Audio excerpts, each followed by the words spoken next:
Hello student, स्वागत है आपके अपने YouTube channel GTS study centre में। तो हिस्ट्री के सीरीज को हम लोग आगे बढ़ाते हुए आज जो हम लोग का टॉपिक है वो है महाजनपद। महाजनपद इन लोगों को होमवर्क दिया गया था, तो आज इसमें से हम लोग 40 क्वेश्चन का आज प्रैक्टिस करने वाले हैं। इन लोगों से पूछेंगे और जो भी स्टूडेंट इस वीडियो को देख रहे हैं, अगर ये क्वेश्चन अगर आपको पता होगा तो जरूर आप उसका उत्तर जरूर दीजिएगा मैसेज टाइप करके, और अगर नहीं पता होगा तो नोट जरूर कर लीजिएगा। चलिए स्टार्ट करते हैं आज का सीरीज महाजनपद। रेडी है आप लोग? भाई रेडी हैं? यस या नो? चलिए कोई बात नहीं, रेडी नहीं है तो फिर भी पढ़ना पड़ेगा आपको, मजबूरी है आपके साथ में, पढ़ना तो पड़ेगा, है कि नहीं? है कि नहीं? अरे है कि नहीं? चलिए भाई, तो पहला प्रश्न बताइएगा, प्राचीन भारत में कितने शक्तिशाली महाजनपद थे? हाँ, कितने थे? 16। किन्हीं को याद है पूरा 16 का नाम? नहीं याद है। चलिए बताइएगा कि छठी, भगवान गौतम बुद्ध के जीवन काल के दौरान 7वीं और 6ठी शताब्दी ईसा पूर्व में कितनी महान शक्तियां यानी कि महाजनपद अस्तित्व में थी?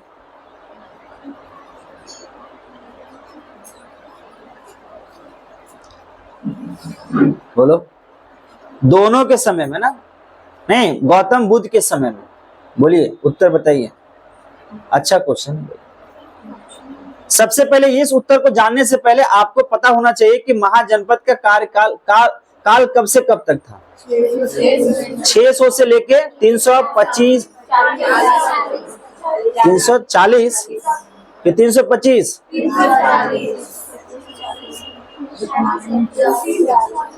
340 ईसा पूर्व, है ना? 340 ईसा पूर्व में आपका जो है इसका कार्यकाल था। हाँ सही है, 340 होगा। 600 से लेके 340 तक है। अब बताइए महात्मा बुद्ध का जन्म कब? 563 ईसा पूर्व, और यहाँ महाजनपद 600 से लेकर 340, मतलब घटता है यहाँ पे, याद रखिएगा। मृत्यु कब हुआ? मृत्यु कब हुआ उनका? 483 ईसा पूर्व। 483 ईसा पूर्व। अब बताइए 483 में इनका मृत्यु हुआ और 563 में ये जन्म लिए। अब महाजनपद का जो काल है वो कब से कब तक है? 600 से लेकर, और हम जानते हैं कि महाजनपदों की कुल संख्या कितनी थी? 16। इसका मतलब महात्मा बुद्ध के समय में कुल कितने महाजनपद थे? 16। उत्तर क्या होगा? 16। चलिए अगला प्रश्न आपका, हर्यक वंश से मगध के पहले शासक कौन थे? बिंबिसार। कौन थे? बिंबिसार। बताइएगा बिंबिसार किस साम्राज्य के राजा थे? बोलिए। मगध के। अजात शत्रु का बेटा कौन था? उदयन अजात शत्रु का बेटा था। और अजात शत्रु किसका बेटा था? अजात शत्रु बिंबिसार। क्या जी? बिंबिसार का ना बेटा था। अगला प्रश्न बताइएगा, हर्यक वंश का शासक अजात शत्रु किसका पुत्र था? बिंबिसार। धनानंद को हराकर मौर्य साम्राज्य की स्थापना किसने की? चंद्रगुप्त मौर्य। चंद्रगुप्त मौर्य। बताइएगा 4ठी शताब्दी ईसा पूर्व में मगध की राजधानी को किसने स्थानांतरित कर दिया था?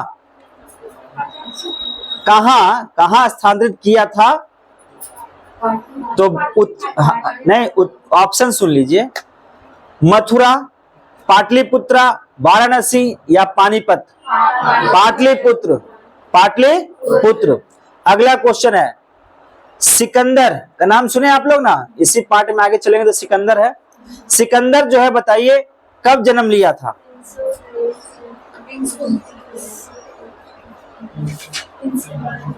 56 ईसा पूर्व। 356 ईसा पूर्व। ठीक है, बताइएगा। और इसकी मृत्यु हुई थी 323 ईसा पूर्व में। 323 ईसा पूर्व में सिकंदर ने हाइडेस्पिज के युद्ध में किसको हराया था? कोरस को हराया था। किसको हराया था? कोरस को हराया था। बताइएगा, निम्नलिखित में से कौन नंद वंश का अंतिम शासक था? अरे ऑप्शन तो सुनिए। पाकुड़ा, गोविष्णक, कैवत, धनानंद। धनानंद, ठीक है। बताइएगा, सिकंदर का समकालीन था ना धनानंद? नंद वंश का अंतिम शासक कौन था? धनानंद, जो सिकंदर का समकालीन था। अब उसे यूनानी लेखक ने क्या कहा है? एक लेखक था, उसने उसे क्या कहा है? उसने कहा है अग्रमीज। क्या कहा है? अग्रमीज। अगला क्वेश्चन जवाब दीजिएगा आप लोग। किस शासक ने गंगा और सोन नदियों के नाम पर, किस शासक ने गंगा और सोन नदियों के संगम के नाम पर पाटलिपुत्र नामक नगर की स्थापना की? तो उत्तर होगा उदयन। क्या होगा? उदयन। अगला प्रश्न, उज्जैन का प्राचीन नाम क्या था? उज्जैन का प्राचीन नाम क्या था? कहते हैं क्वेश्चन खराब है, इतना अच्छा क्वेश्चन है।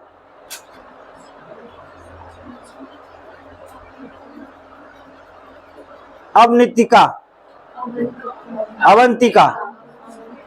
क्या होगा? अवंतिका। लिखिए, सुनिए, यूनानी लेखकों द्वारा किसे अग्रमीज कहा गया है? अभी जस्ट बोले, सिकंदर नहीं, धनानंद को।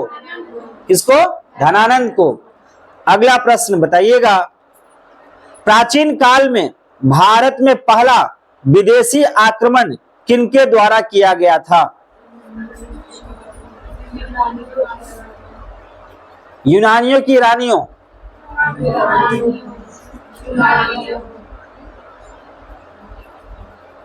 सबसे पहला हमला किसके द्वारा किया गया था? प्राचीन भारत में पहला विदेशी आक्रमण किनके द्वारा किया गया था? तो सही उत्तर होगा ईरानियों के द्वारा किया गया था। उसके बाद प्राचीन भारत में दूसरा विदेशी आक्रमण एवं पहला यूरोपीय आक्रमण किनके द्वारा किया गया था? तो उत्तर होगा यूनानियों के द्वारा। प्रश्न का देखिए कितना कंफ्यूजन है। प्रश्न में क्या बोला कि प्राचीन भारत में पहला विदेशी आक्रमण किनके द्वारा किया गया? तो उत्तर क्या होगा? यूनानियों के द्वारा किया गया। लेकिन प्रश्न आपको कहे कि प्राचीन भारत में दूसरा विदेशी आक्रमण एवं पहला यूरोपीय आक्रमण किनके द्वारा किया गया? तो उत्तर क्या होगा? यूनानियों के द्वारा किया गया। ठीक है। अगला, मगध का आधुनिक क्षेत्र, मगध जो क्षेत्र था ना उस समय में, आधुनिक क्षेत्र अभी वर्तमान में कौन कौन है? तो पटना है और गया है। पटना है और गया है। किस शासक द्वारा सर्वप्रथम पाटलिपुत्र का राजधानी के रूप में चयन किया गया था? उदयन। उदयन चयन किया था ना पाटलिपुत्र को। बताइए अगला क्वेश्चन, 16 महाजनपदों की सूची उपलब्ध है किसमें? अंगुत्तर निकाय। देखिए, ये जो आप वीडियो बन रहा है ना, ये आपके लिए बहुत इंपॉर्टेंट है, याद रखिएगा। अच्छा, एक बात आप लोगों को हम बताते हैं, 2 मिनट का समय लेते हैं। आप लोग कितने लोग कथा उथा सुने हैं? कथा राम का, रामायण का कितने लोग सुने हैं? कभी सुने हैं? सुने हो बाबू? सुने, कभी सुने हैं? अच्छा, एक बार बताइए, वो जो कथावाचक होता है ना, कथावाचक जो कथा कहता है, वो क्या कहीं लिख के बताता है? वो बोलता है? नहीं, धारा प्रवाह बोलता है। राम जी का जन्म, मतलब वो ऑडियंस को इतना मन मुग्ध कर देता है कि ऑडियंस उनकी बातों को सुनते चला जाता है, सुनते चला जाता है, सुनते चला जाता है। होता है ना। लेकिन ये होता कैसे, पॉसिबल कैसे होता है कि कोई कथावाचक ऑडियंस को अपने तरफ अट्रैक्ट कर लेता है सिर्फ मात्र बोलने से? क्या, क्योंकि रामायण के बारे में तो बहुत लोग टीवी में देख चुके हैं, जानते भी हैं, बहुत कुछ जानते हैं, किताब से माध्यम से पढ़े हुए भी है, लेकिन फिर भी क्या बात होती है कि उनको अट्रैक्ट कर लेता है कथावाचक? बोलिए। तो उनको अट्रैक्ट करता है कथावाचक एक ही कारण से, क्योंकि जो ऑडियंस आते हैं उनके पास, वो उसी भाव से आते हैं कि हमको क्या सुनना है, जाके कथा सुनना है, चाहे वो रामायण का हो, चाहे वो महाभारत हो, चाहे वो कृष्ण का हो। उसी तरह एक विद्यार्थी के जीवन में होना चाहिए। जरूरी नहीं है कि आपके पास डिजिटल बोर्ड हो, और अगर डिजिटल बोर्ड नहीं है तो क्या आप पढ़ेंगे नहीं? क्या आप सुनेंगे नहीं? क्या आप अट्रैक्ट नहीं होंगे? तो सबसे जरूरी चीज क्या है कि आपके अंदर में खुद में अट्रैक्शन लाना, कि जो पूछा जा रहा है उसको हमको जवाब देना है, और जो पूछा जा रहा है उसको हमको स्मरण रखना है अपने दिमाग में। बात समझे? तो ही हो पाएगा ना। सही है गलत? तो जो भी आपको प्रश्न पूछा जा रहा है, आपके एग्जाम के लिए बहुत ही इंपॉर्टेंट प्रश्न बता दे रहे। ठीक है, चलिए स्टार्ट करें। तो बताइएगा, 16 महाजनपदों की सूची उपलब्ध है किसमें? अंगुत्तर निकाय में। किसमें? अंगुत्तर निकाय में। अगला प्रश्न, प्रथम मगध साम्राज्य का उत्कर्ष किस सदी में हुआ था?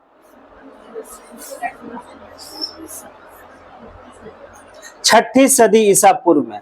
6ठी सदी ईसा पूर्व में।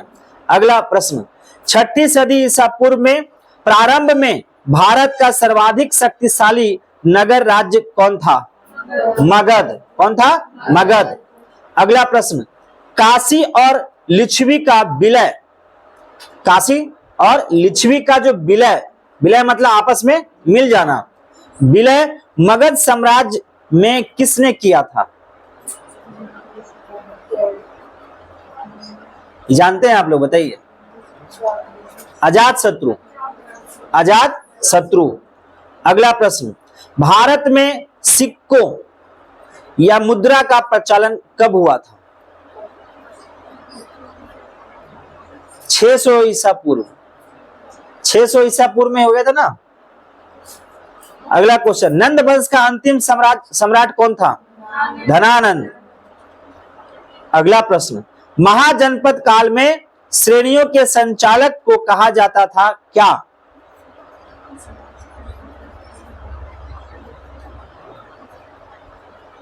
क्या कहा जाता था? श्रेष्ठिन। श्रेष्ठिन। अगला प्रश्न, विश्व का पहला गणतंत्र वैशाली में किसके द्वारा स्थापित किया गया? वैशाली, लिच्छवी के द्वारा। किसके द्वारा? लिच्छवी के द्वारा। अगला प्रश्न, कौन एक बौद्ध ग्रंथ 16 महाजनपदों का उल्लेख करता है? वही अंगुत्तर निकाय। कौन? अंगुत्तर निकाय। अगला प्रश्न, 6ठी शताब्दी ईसा पूर्व मत्स्य महाजनपद स्थित था कहां? राजस्थान। कहां? राजस्थान। अगला प्रश्न, किस नदी को पहले बितस्ता के नाम से जाना जाता है? झेलम नदी। बितस्ता के नाम से किसे? झेलम नदी को जाना जाता है। अगला प्रश्न, किस राज्य में गणतंत्रात्मक शासन व्यवस्था नहीं थी? गणतंत्रात्मक शासन व्यवस्था नहीं थी तो वो था मगध। क्या था? मगध। अगला, उत्तर प्रदेश में कितने महाजनपद हैं? 8 थे। कितने थे? 8 थे। कौशल की राजधानी कहां थी? श्रावस्ती। कहां थी? श्रावस्ती।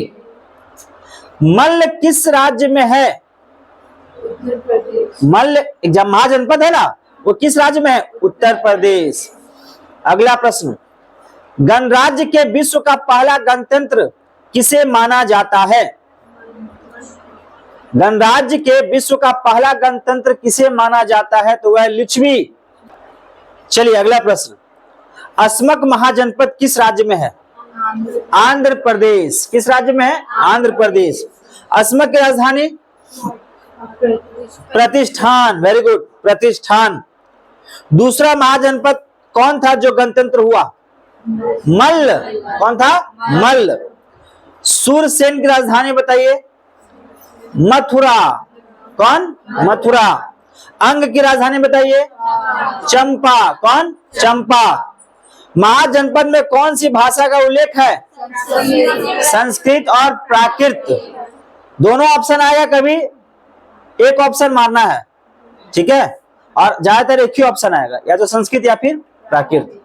महाजनपद की स्थापना कब हुई?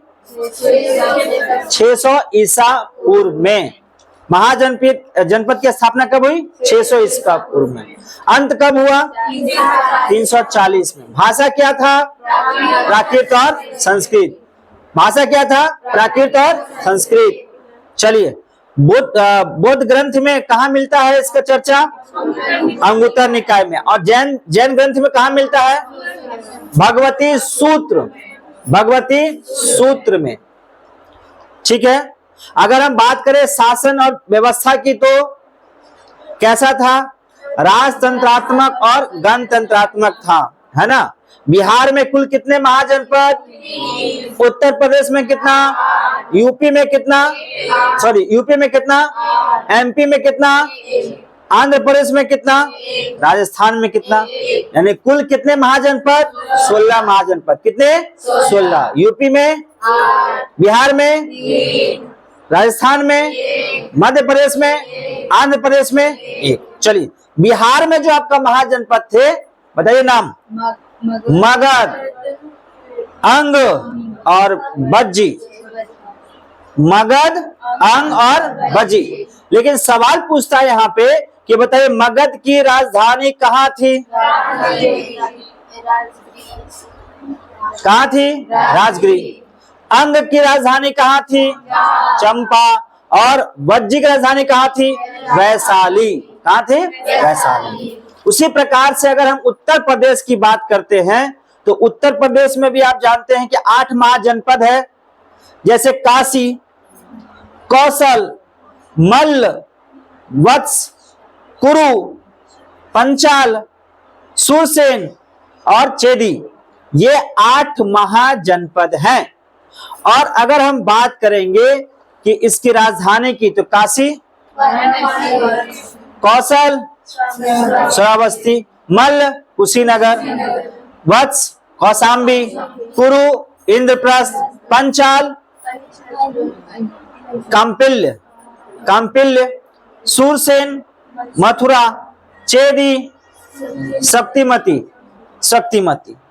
ठीक है, तो ये बिहार और ये उत्तर प्रदेश। तो सबसे पहले हम लोग बात कर लेते हैं बिहार में जो आपका मगध था, आपका अंग था और आपका बज्जी था।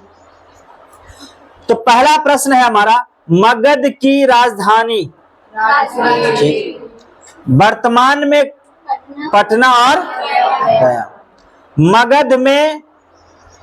मगध के बारे में क्या कहा जाता है कि 16 जनपद में सबसे शक्तिशाली जनपद था, महाजनपद था। वही अंग की बात करते हैं, तो अंग की राजधानी वर्तमान में कहा? भागलपुर। जो देखते हैं ना, ये भागलपुर आपका जो है पहले क्या था? महाजनपद के रूप में चंपा। इसका राजधानी कहाँ था? चंपा, अंग था। ठीक है ना, अंग का राजधानी कहाँ था? चंपा। इसके बारे में कहा जाता है कि यहाँ का एक शासक था जो महावीर का भक्त था। उसका नाम क्या था? दधिवाहन। क्या नाम था? दधिवाहन। उसी प्रकार से तीसरा जो महाजनपद है बिहार में, उसका नाम है बज्जी। क्या नाम है? बज्जी। बज्जी के बारे में जानते हैं हम लोग कि इसकी राजधानी कहाँ थी? वैशाली। कहाँ राजधानी थी? वैशाली, जो वर्तमान में आपका तिरहुत के नाम से जाना जाता है। तिरहुत या फिर मिथिला, समझ रहे, के नाम से जाना जाता है। कहा जाता है कि यह 8 जनों का क्या था? संघ था। 8 जनों का संघ था, जिसमें सबसे प्रमुख लिच्छवी था। सबसे प्रमुख लिच्छवी था। और इसकी राजधानी कहाँ थी? इसकी राजधानी जो विस्तृत राजधानी था वो गंडक नदी के किनारे तक था, गंडक नदी के किनारे तक था। उसके बाद कहा जाता है कि लिच्छवी गणराज्य विश्व का पहला गणतंत्र माना जाता है। विश्व का पहला गणतंत्र माना जाता है कौन? लिच्छवी। क्लियर है? उसी प्रकार उत्तर प्रदेश का अगर हम चर्चा करते हैं तो उत्तर प्रदेश में हम लोग सबसे पहले काशी को जानते हैं और काशी से प्रश्न उठाते हैं और काशी के बारे में चर्चा करते हैं। तो काशी की राजधानी कहाँ? वाराणसी। कहाँ राजधानी? वाराणसी। जो वर्तमान में भी आपका कहाँ है? वाराणसी है। और वाराणसी का अभी बताइए वर्तमान में सांसद कौन है? अरे सांसद कौन है वर्तमान में? आपके देश के प्रधानमंत्री कौन है? नरेंद्र मोदी। क्या ढंग से बोलिए, इज्जत से बोलिए। श्री नरेंद्र मोदी, है ना? नहीं, पावर स्टार है कि नहीं? तो श्री नरेंद्र मोदी जी जो है यहाँ के वर्तमान में क्या है? संसद है। अब कहा जाता है कि वाराणसी, सवाल है कि वाराणसी किस नदी के बीच स्थित है?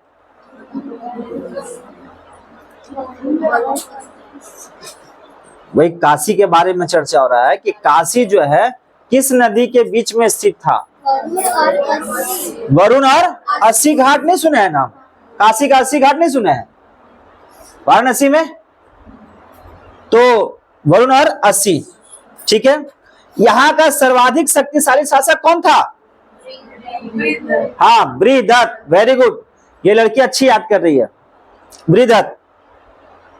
अब आते हैं कौशल। कौशल के बारे में, कौशल की राजधानी बताइए।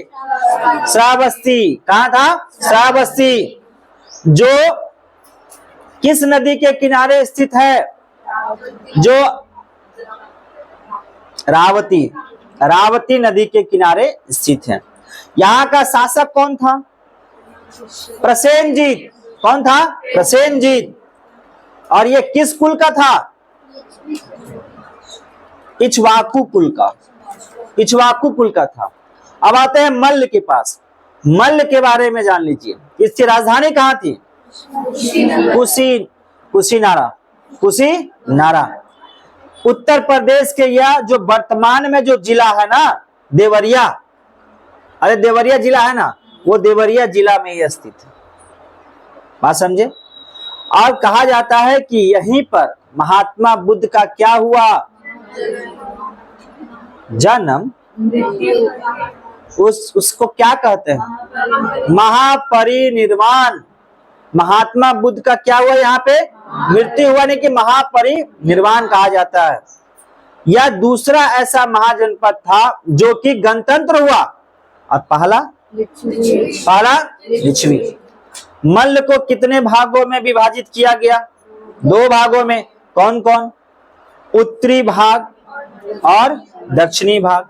उत्तरी भाग की राजधानी वही कुशीनगर, और दक्षिणी भाग की राजधानी पावा। कॉपी खोल के बैठी हुई है दोनों, और देख देख के बोल रही है। होमवर्क दिया गया था याद करने के लिए, अब कॉपी खोल के बैठ के बता रही है। बताइए, ये तो सिस्टम है, कैसे होगा ऐसे में? वत्स के बारे में बताइए। वत्स की राजधानी कहाँ थी? कौशाम्बी। कहाँ थी? कौशाम्बी। और आधुनिक में क्या कहा जाता है उसको? आधुनिक में कहाँ जानते हैं हम लोग? तो पहले कौशाम्बी था ना, वत्स था ना, उसको बताया आधुनिक क्या कहते हैं? प्रयागराज। क्या? प्रयागराज, ठीक है। और यहाँ का शासक कौन था? उदयन। कौन था? उदयन। कुरु। कुरु की राजधानी कहाँ थी? इंद्रप्रस्थ। एक ही वो लड़की को याद है यार सब कुछ, बाकी आप लोग को नहीं आता। महाजनपद तो नहीं आता है ना, एग्जाम में नहीं ना आता ये सब चीज। एग्जाम में सब थोड़ी आता है?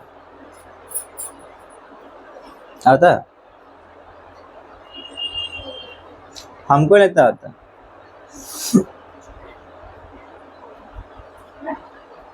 चलिए ठीक है, ये मेरा ड्यूटी है, हमको पढ़ने दीजिए, तब हम ही पढ़ ले रहे हैं, ठीक है ना।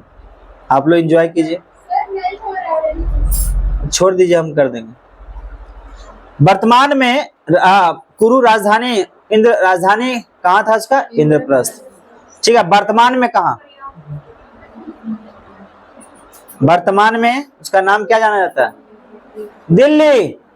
क्या? दिल्ली। यहाँ का शासक कौन था? कौशल। कौन थे? कौशल, जो महात्मा बुद्ध के क्या थे? महात्मा बुद्ध के समय में ये थे, है ना। नेक्स्ट, पंचाल की राजधानी कहाँ थी?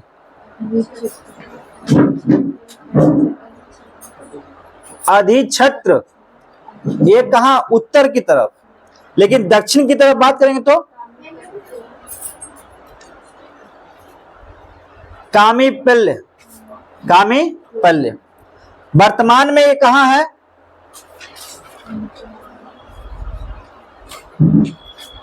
कहाँ है ये? वर्तमान में ये स्नेहल खंड की बरेली या फिर बदायूं। कहाँ है? बरेली या फिर बदायूं। सूरसेन की राजधानी बताइए। मथुरा।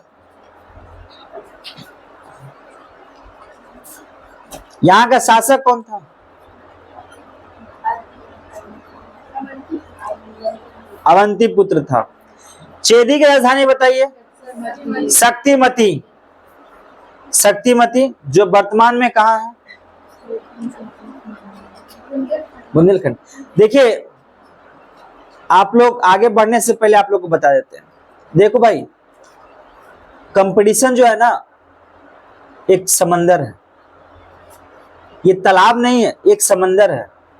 और इस समंदर में बहुत सारे व्हेल मछली हैं, बहुत सारे व्हेल मछली।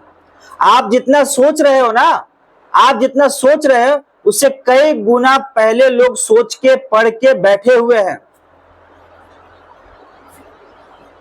आप उसके सिर्फ एक व्हेल मछली में क्या होता है? झींगा मछली समुद्र में क्या होता है? झींगा मछली होता है क्या? पता नहीं, होता होगा झींगा मछली। आप वो है, और व्हेल मछली बैठा हुआ है। गवर्नमेंट वैकेंसी निकालती है वैकेंसी। आपका हमारा नहीं होता है तो हम लोग कमेंट करते हैं कि गवर्नमेंट वैकेंसी नहीं निकालती है। लेकिन होने वाला को तो होता है ना, होने वाला को होता है नौकरी, है या ना। वैकेंसी निकाला CHSL, वैकेंसी निकाला रेलवे, वैकेंसी निकाला ALP, वैकेंसी निकाला RPF, निकाला झारखंड पुलिस, निकाला बिहार पुलिस, हाँ या ना बोलिए। निकाला बिहार दरोगा।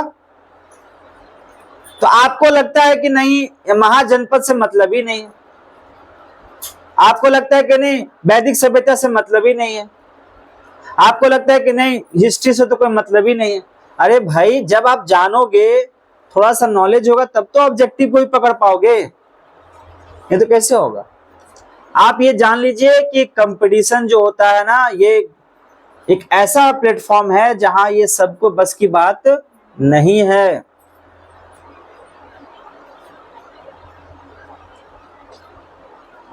कंपटीशन जो होता है पूरे भारत में होता है, पूरे भारत में। पूरे भारत की अगर बात छोड़ देते हैं और सिर्फ स्टेट लेवल की ही बात करते हैं, और स्टेट लेवल में आप छोटा सा आपका जिला है जिसका नाम है बोकारो, और बोकारो में आप रहते हैं कथारा, और उस कथारा में एकमात्र आप ही नहीं है, 50 बच्चे हैं। कथारा में बहुत ऐसे बच्चे हैं जो फॉर्म भर के बैठे हुए हैं और सोचते हैं कि हम एग्जाम निकाल देंगे। लेकिन यथा स्थिति आप देख लीजिए, जब आपका तैयारी हो रहा है और तैयारी करवाया जाता है, तो आप देख लीजिए आपका क्या लेवल है। तो आप जरा गिनती कर सकते हैं कि जो घर में है उनका क्या होगा, और जो ऑलरेडी तैयारी करके बैठा हुआ वो कैसा होगा। जरा सोचिए इस बात को।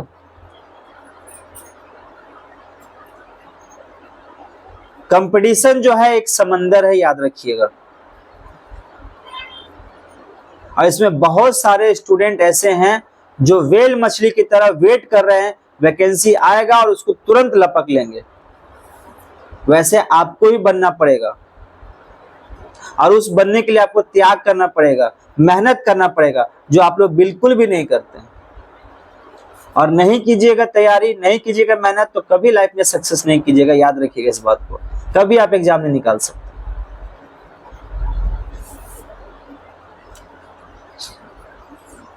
चलिए, मध्य प्रदेश में बताओ कितना महाजनपद था? क्या नाम था उसका? अवंती। इसको दो भागों में विभक्त किया गया था, एक उत्तरी और एक दक्षिणी। उत्तरी अवंती की राजधानी बताओ? उज्जैन। हाँ, उज्जैन। और दक्षिण राजधानी महिष्मती। कैसे याद करके रखती है लड़की? कैसे याद करके रखती है वो लड़की?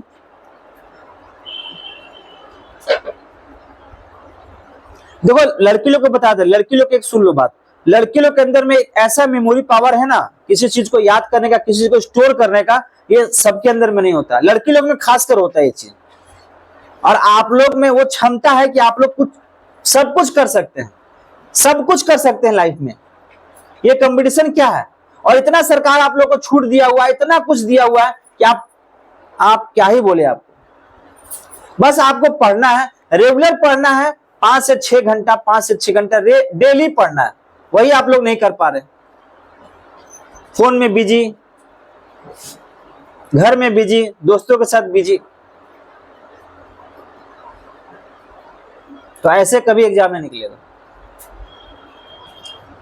चलिए, राजधानी उत्तरी अवंती का राजधानी कहां था? उज्जैन। और दक्षिण राजधानी कहां था? महिष्मती। चलिए, मगध के अतिरिक्त यही एक राज्य है जहां पर कौन सी खानें थी? लोहे की खानें थी। कौन सी खानें थी? लोहे की खान। अब अगर राजस्थान की बात करते हैं तो राजस्थान में बताइए कौन सा महाजनपद था? मत्स्य। कौन सा? मत्स्य। इसकी राजधानी कहां थी? विराटनगर। जो आधुनिक में आप देखते हैं ना जयपुर, यही जयपुर था। बताइए, इसके संस्थापक कौन थे? विराट थे, राजा विराट। आंध्र प्रदेश का महाजनपद अस्मक। कौन? अस्मक। इसकी राजधानी कहां थी? प्रतिष्ठान, या फिर कहते हैं उसको पैठन, या फिर कहते हैं कि इसका पोटन, या फिर कहते हैं इसको पोटली। ठीक है, वर्तमान में कहां पर है? आंध्र प्रदेश में। कहां पर है? आंध्र प्रदेश में। अगर हम बात करेंगे कि दक्षिण भारत में एक भाग है महाजनपद अवस्थित था, और यह किस नदी के किनारे अवस्थित था? गोदावरी नदी के तट पर यह अवस्थित था। यहाँ के शासकों का शासन था, तो बताइए किस शासकों का शासन था? इक्ष्वाकु वंश के शासकों का शासन था। किसका? इक्ष्वाकु का। उसके बाद अगर हम बात करेंगे कंबोज की राजधानी कहां थी? घटक या फिर राजपुर। घटक या फिर राजपुर। कंबोज किस लिए प्रसिद्ध था? घोड़े के लिए। कंबोज घोड़े के लिए प्रसिद्ध था। और ये कंबोज कहां पड़ता है? तो ये अफगानिस्तान के क्षेत्र में पड़ता है। कहां पड़ता है? अफगानिस्तान के क्षेत्र में। वहीं दूसरी तरफ है गंधार की राजधानी कहां थी? तक्षशिला। याद रखिएगा, तक्षशिला। ठीक है, तो तक्षशिला के बारे में जानते हैं ना आप लोग? विश्व का सबसे पहला विश्वविद्यालय तक्षशिला में था। बताइए, ये जो गंधार की बात कर रहे हैं कहां पे स्थित है? गंधार काबुल घाटी में अवस्थित था। ठीक है, समझ में आ गया? तो ये आपका, आप लोग याद कीजिए इसको, है ना। जो भी स्टूडेंट इस वीडियो को देख रहे हैं, 40 क्वेश्चन का, 50 क्वेश्चन का जो यहाँ पे आप सीरीज है, आप इसको नोट डाउन कर सकते हैं, इसको सुन सकते हैं, बार बार सुनिए, बार बार देखिए, तो आपको ऑटोमेटिक याद हो जाएगा। और अगर जिस क्वेश्चन को आप नहीं जानते तो जरूर उसको मेंशन कर लीजिएगा। तो मिलते हैं नेक्स्ट वीडियो में, तब तक ख्याल रखिएगा। Take care, bye.